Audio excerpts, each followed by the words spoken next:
Hi and welcome to another one of my podcast episodes. Today talking about the A2 motorbike test in Spain.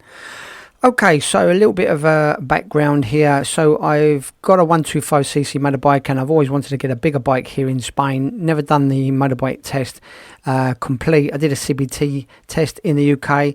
Here in Spain for 20 years trying to take the motorbike test, but my Spanish has never been really up to it. So here in Spain, the A2 motorbike test allows you to buy a bigger motorbike here in Spain. And I enrolled in a school here in November. And it's now October, so it's 10 months ago. It's quite a process to go through the exam process here, so I'm going to give you a little bit of an outline exactly what to expect on the A2 test here in Spain. Okay, so first of all, you can take car driving license here in Spain. You can do the exams and tests and everything in English in quite a few major cities here in Spain. You have to look around for them, but you normally have to enroll in a school. You can't just go out and have lessons. You have to enroll in a school here. For the motorbike, it's completely different. At the moment, as I'm speaking now, it's not possible to take the A2 motorbike tests or any of the motorbike tests in English here in Spain at the moment. In the near future, possibly they're talking about it, but talking about it for some time now, but you might be able to do it in other languages in the near future. So there are three main points to the A2 motorbike test if you want to get a bigger motorbike here in Spain, and this is how it goes. First of all, you enroll in a school. For me, here in Almeria, I enrolled in a school near where I live, and it was €185 to join the school. That gives you access to the training 3 days a week in the school. It's all done on a computer, although we do get an instructor come in twice a week as well to give you lectures, which are about an hour-long lectures. So I enrolled in the school. My Spanish isn't too bad, but I did find it a little bit daunting. There is some multiple choice questions which you go through, mock questions on a computer screen, and these are all in Spanish, obviously. So you need to read through the book. First of all, you get a book included, like highway code book, specifically for motorbikes. There's a lot you need to know, not just all the road signs here, the traffic signs, rules and regulations of the road, but you need to know about motorbikes, scooters, sidecars, all the different types of motorbikes and vehicles that you are allowed to drive here in Spain on an A2 license. So I joined the school, went through the lessons for a few months. Did a lot of the mock exams, and there is an application that you can do this on your PC at home as well, or on your mobile. And I took advantage of that, going through it, reading through the books, reading through the questions, and then I started doing the mock tests in the school. And when you get around 95% pass rate on the mock questions, then they put you in for your theory test. Now, the theory test is a multiple choice test done in a very strict conditions in the city where you are. It's done in a local Trafico government building with a security guard walking around, and very, very quite strict exam conditions. You sit at a table with a computer. And for the motorbike exam, it's 20 questions, multiple choice, but they're taken from a pool of questions of around 850 possible questions. So it's not just a yes and no answers. Some of these questions really need to understand the Spanish language to see exactly what they're trying to get you. And there are a few trick questions in there as well. Like they ask you in one of the questions, what is the horsepower you can ride? And they put down 47 when it's 48 and things like that. One above or below. I'm not sure the horsepower exactly, I've forgotten already, but yeah, and about the parking conditions, there's signs there. Can you park underneath this sign? It's a parking sign, which you can, but it's on the other side of the road and things like that. So you really have to understand the question. So, and I found these trick questions, as I call them, a little bit daunting, and you need to know the right answer. It's possible that is one or two of the answers in a multiple choice could be the right answer. So yeah, it's quite strict and straightforward, and not straightforward going through. So yeah, I did my first mock exam in the it was 8 o'clock in the morning. Sat down. It's quite daunting. There's a lot of people there. These classes are only on specific times of the month. So the first one I failed. I got 2 wrong answers. You're allowed no, sorry, I got 3 wrong answers. You're allowed 2 wrong answers maximum for a pass, but I got 3 wrong. So I failed that, so I went back to the lessons, checking on it. It doesn't tell you which ones you got wrong either. So I went through the questions again, did another month, put in for my test the following month, I failed again, did this 3 times. Finally, on the 4th time, I passed with 100%, no errors at all. But yeah, some of these are really trick questions. So you need to go to a school to find out exactly what it is that they're looking for on these answers. It's not straightforward at all. A lot of the questions as well regarding sidecars, when you can drive a trailer on the back of a motorbike, things like that, totally irrelevant if you just want to buy a motorbike here, but you still need to know all this. Also, there's scooters and mopeds. You need to know the rules and regulations for those as well. And there's a new medical part of the test as well, so you need to know about medical treatment and things like that. So yeah, so that's the theory test. So finally I passed the theory test, 4th time lucky. After you've passed the theory test, and only after you've passed the theory test, are you allowed to go on to the driving test off-piste, as I call it. This is done on a track, a circuit near where you live. And for me, again, this was in Almeria.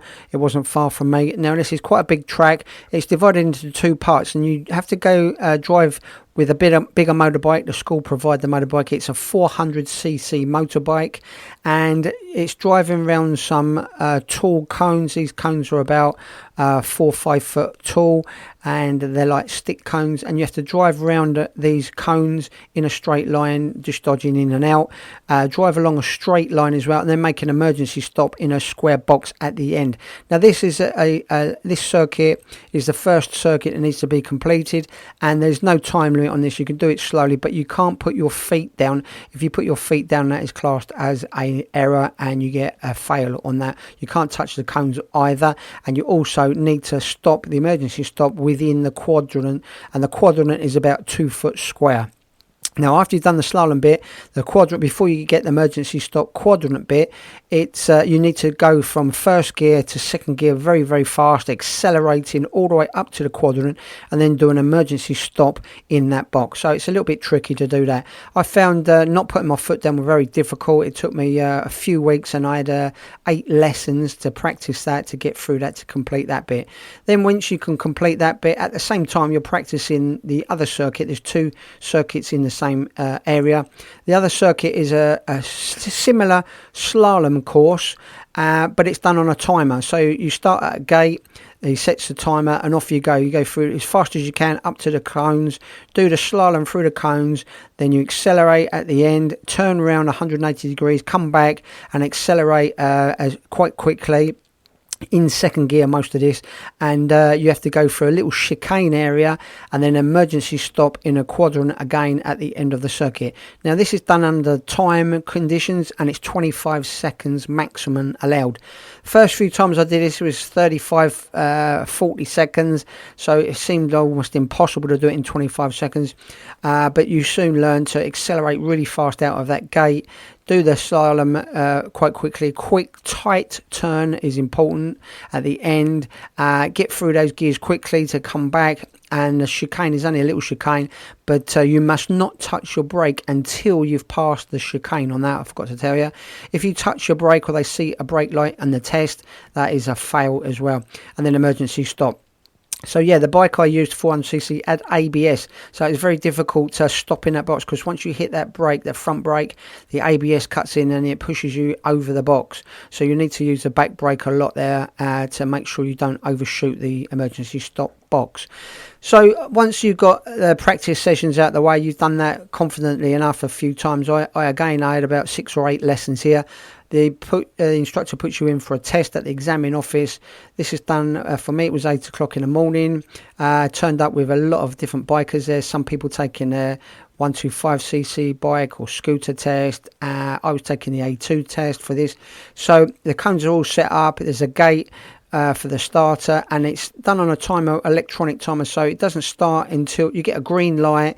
Once the green light goes, you can start whenever you like, and as soon as you roll off that block, the timer starts, and it stops when you cut back in that gate. So yeah, there was 5 of us on the course, and 5 of us going in for the test from my school. There was several other schools there at the time, and I was the only one in my school, the 5 that passed it. The others touched the cone a couple of times. Somebody else missed the gate, and the other guys all put their foot down once or twice, and they weren't allowed to go on to the second part. Once you've failed one of the tests, you can't go on to the second one. So yeah, very, very strict. I was very surprised. I'm very happy that I passed that.